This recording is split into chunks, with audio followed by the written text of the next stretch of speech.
ప్రకాశం జిల్లా దర్శి నియోజకవర్గ వైసీపీ అభ్యర్థి బూచేపల్లి శివప్రసాద్ కార్యాలయాన్ని ఒంగోలు పార్లమెంటు ఇన్ఛార్జ్ చేరెడ్డి భాస్కర్ రెడ్డి, మాజీ మంత్రి బాలినేని శ్రీనివాసరెడ్డి ప్రారంభించారు. ఈ సందర్భంగా ఏర్పాటు చేసిన సమావేశంలో వారు మాట్లాడారు. దర్శి నియోజకవర్గంలో బూచేపల్లి అత్యధిక మెజారిటీతో గెలుపొందుతారని, జిల్లాలో అత్యధిక శాతం వైసీపీ కైవసం చేసుకుంటుందని జోసెఫ్ చెప్పారు. వైఎస్ఆర్ పార్టీలో అంతర్గత విభేదాలు ఏమీ లేవని, అందరం కలిసికట్టుగా జగన్మోహన్ రెడ్డిని మళ్లీ ముఖ్యమంత్రిని చేస్తామని ధీమా వ్యక్తం చేశారు.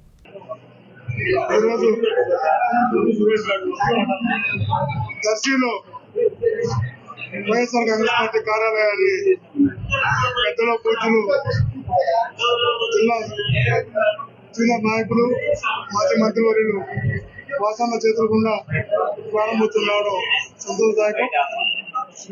ఖచ్చితంగా పార్టీ సామాన్యుడికి మేలు చేసినటువంటి పార్టీ, పేదలని గుండెల నిండా నింపుకున్న అభిమానంతో మంచి చేసిన పార్టీ మా పార్టీ ఎడల ప్రజలలో ఉన్నటువంటి మంచి అభిప్రాయం.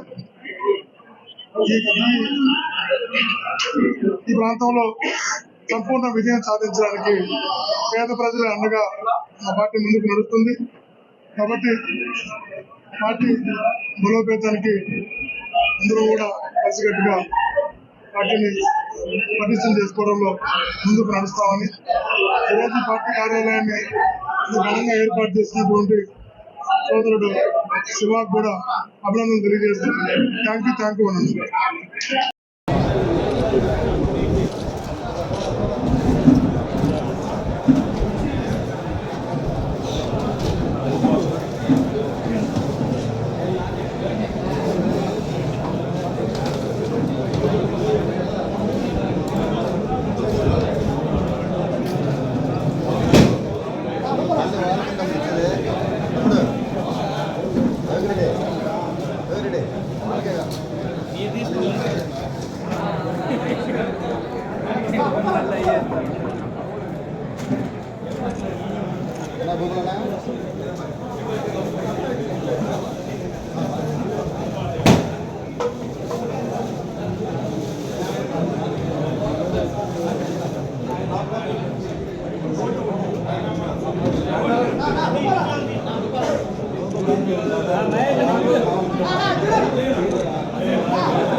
ऊपर